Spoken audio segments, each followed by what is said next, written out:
made. Mr. Mohan, your first impression, how much of an improvement is this over the last circular?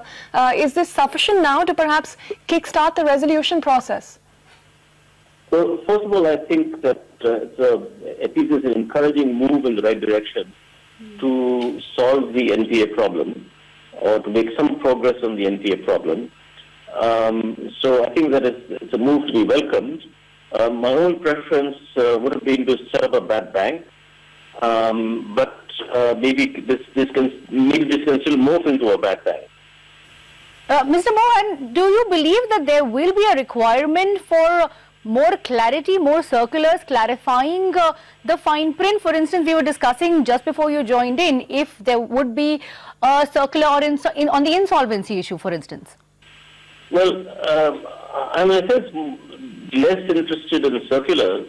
I think the key issue is going to be, from what I understand from what I just read this morning, is that there would be a committee. That means the RBI will set up a committee to advise banks on this issue, Oversight Committee.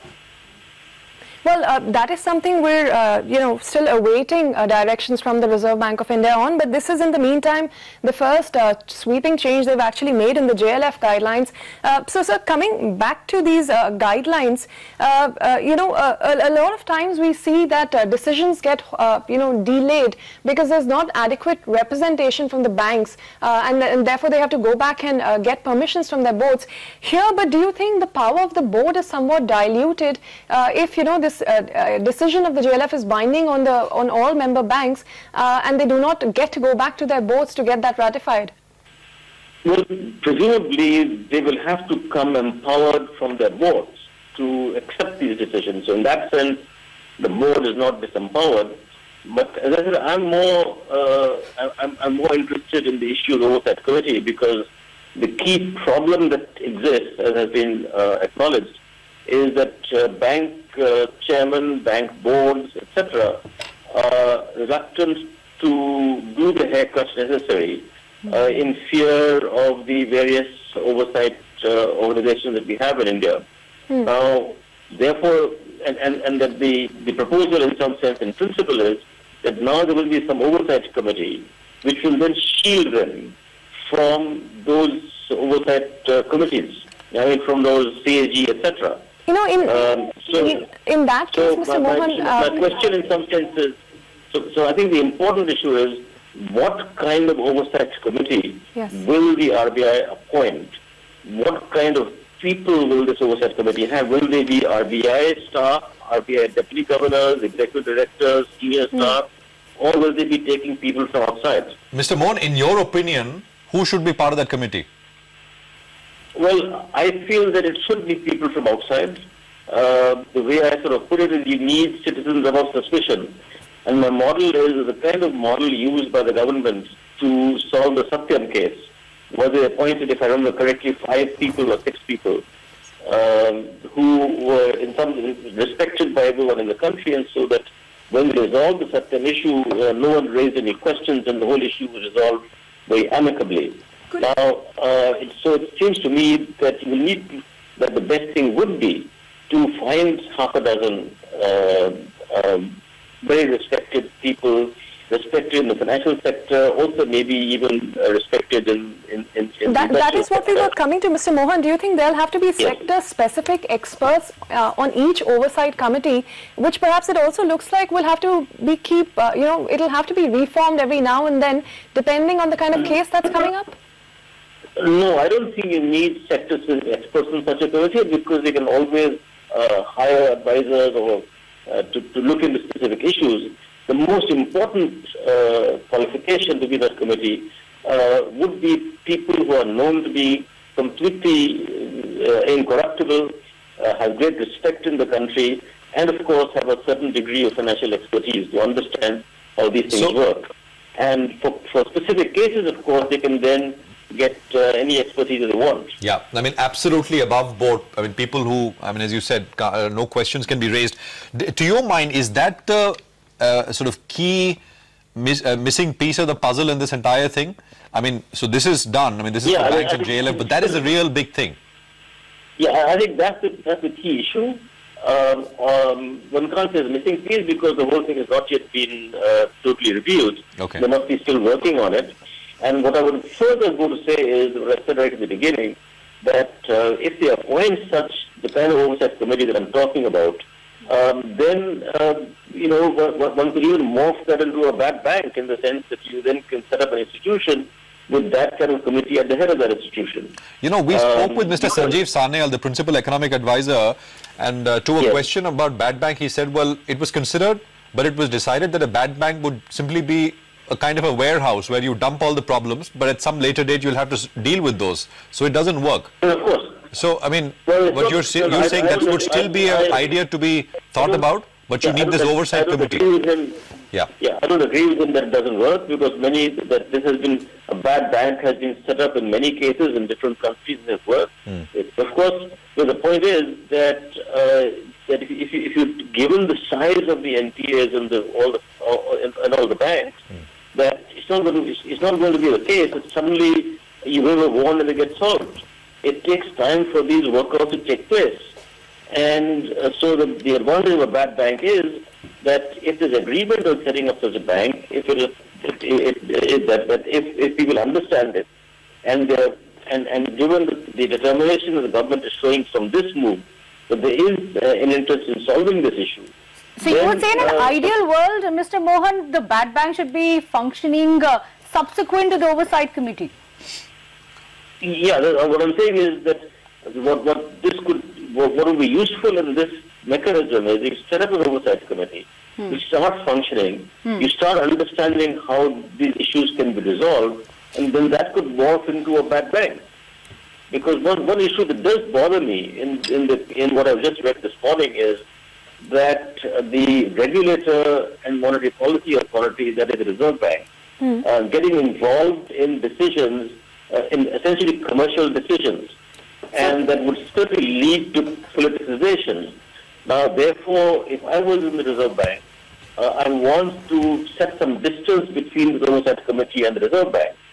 And I think that's an issue that has to be resolved. But that on the one hand, I think it is very good that the government has demonstrated its confidence in the Reserve Bank in solving this issue.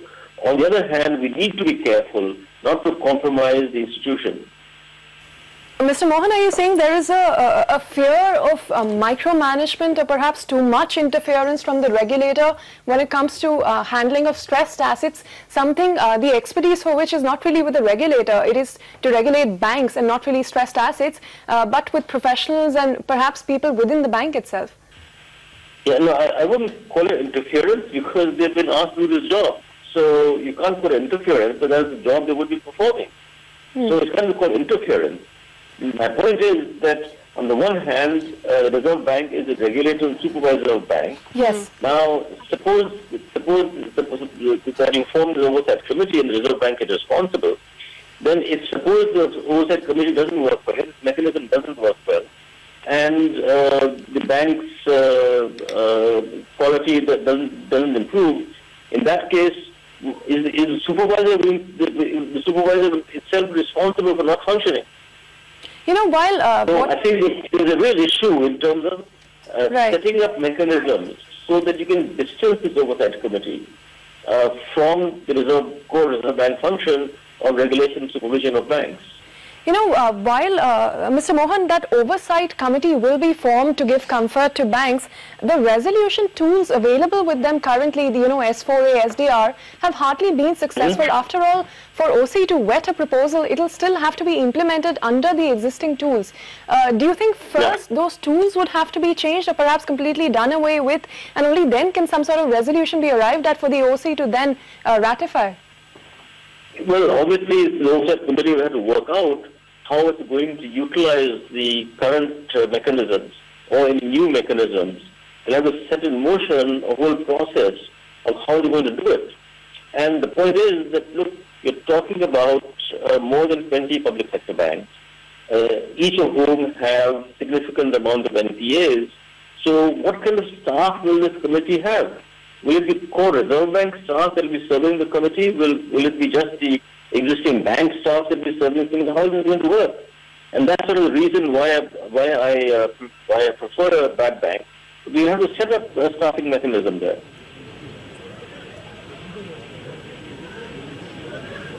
No, you're absolutely right on that front, Mr. Mohan, and those were the questions that we were trying to get answers to when we spoke with government officials today.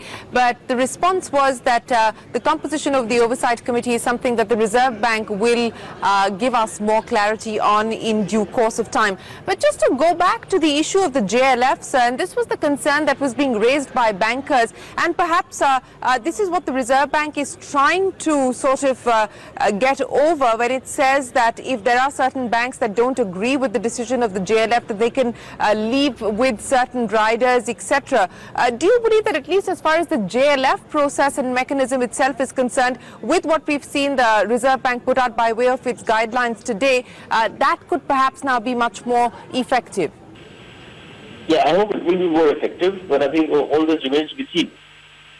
And obviously, I think that since the ordinance has just passed, we'll have to wait till what kind of instructions the Reserve Bank comes out with, what kind of oversight committee is formed. Will it be just Reserve Bank officials? Will it be outside people? Will it be distanced Reserve Bank? And all these questions are yet to be seen. And one can't really prejudge, of course, what they're going to do. One of the other issues that, no, one can't. No, absolutely right. One cannot prejudge the issue. But on this issue of linking the recapitalization plan for banks with the NPA resolution, because we heard the finance minister say that, and what we're now picking up is that the actual disbursement of approximately 8,000 crore rupees by way of the PSB recapitalization for FY17 is yet to take place. The FY17 last quarter recapitalization for 11 public sector banks will be released after a final tripartite MOU that is expected to be inked in May. So this business of linking bank recap to NPA resolution, what do you make of it? Well, again, if this kind of incentive system works for bank CEOs to start taking decisions, that's a good idea. But again, it really comes out in the practice whether that works or not as an incentive system.